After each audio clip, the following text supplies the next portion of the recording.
Hi, my name is Felicia, and I'm a high school senior, so I don't really have any credentials to talk about the nature of coronavirus.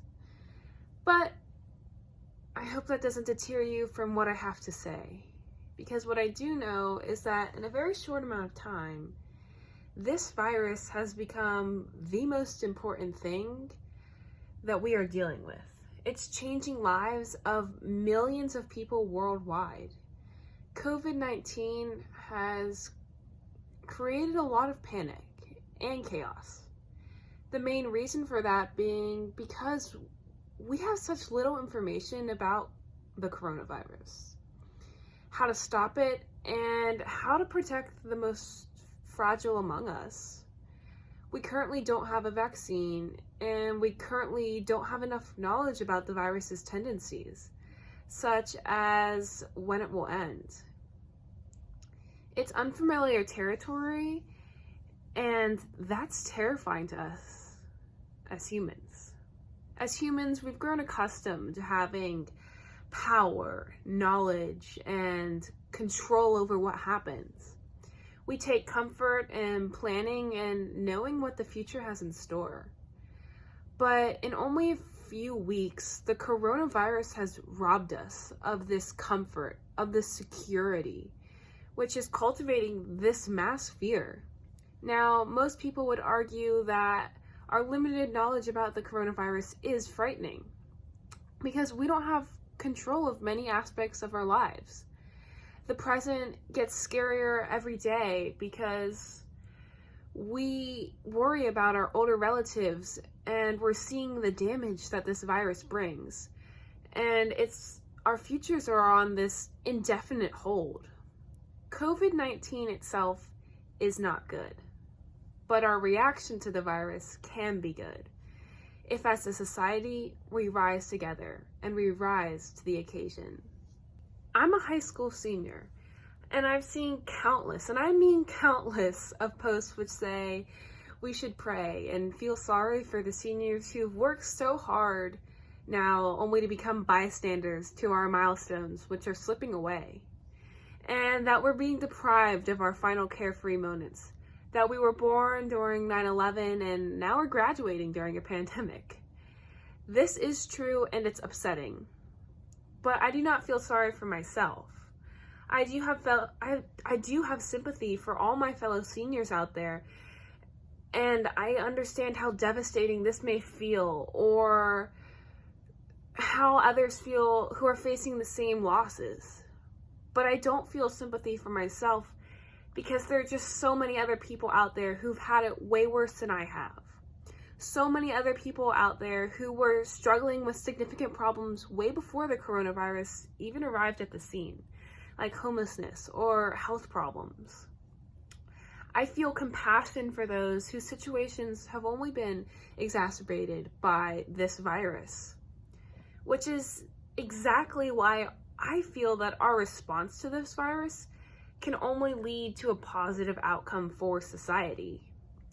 Now, I'm not saying that because I'm an optimist or I'm a half full glass kind of girl, but because I truly believe that as individuals, we will come out of this stronger.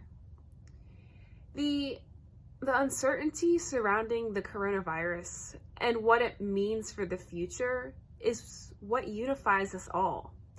We all have the same goal.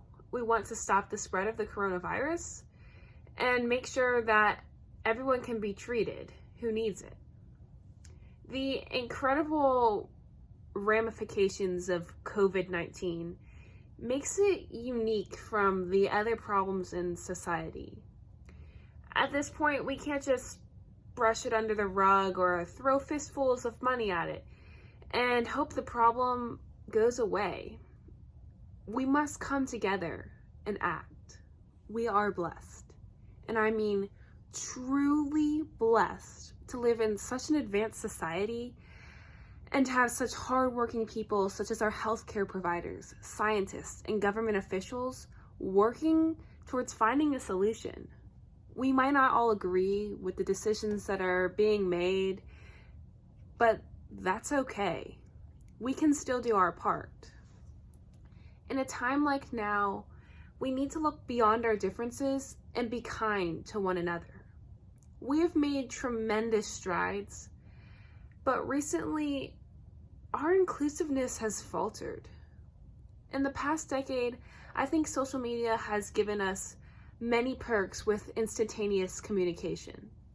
But at the same time, I wonder about our face-to-face communication. I wonder if social media has hurt our abilities to pick up body language, tone of voice, social cues.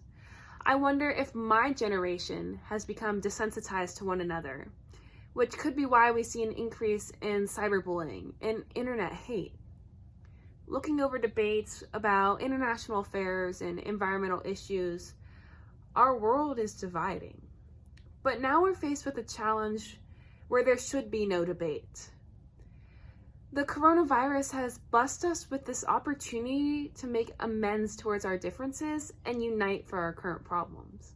When the Australian fires were devastating the lands, people across the world were able to increase awareness and take actions as a community through social media, which is simply amazing.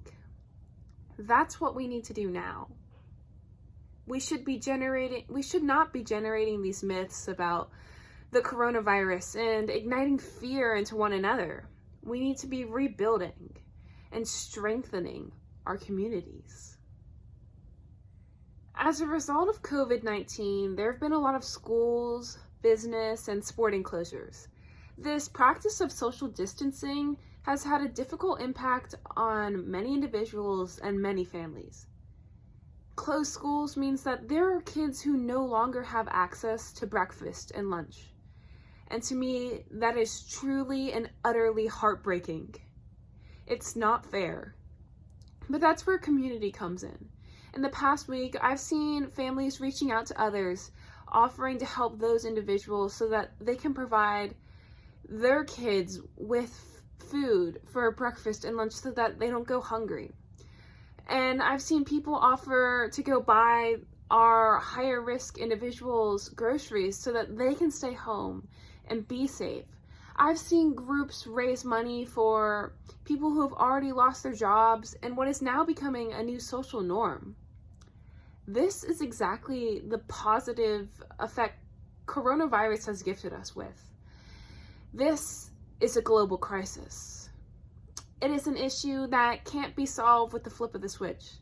And in my opinion, the best way we can come out of this is by uniting as a community beyond our differences and spreading love and compassion for everyone around us.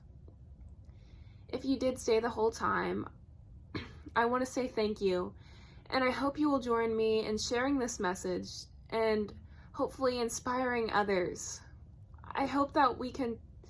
I strongly and truly believe that we can turn this virus into the positive propellant to rebuild and create a better society. This video isn't sponsored, but if you're looking for a few organizations that you can contact, maybe check out Meals on Wheels, Feeding America, No Kid Hungry, and the American Red Cross. Thank you.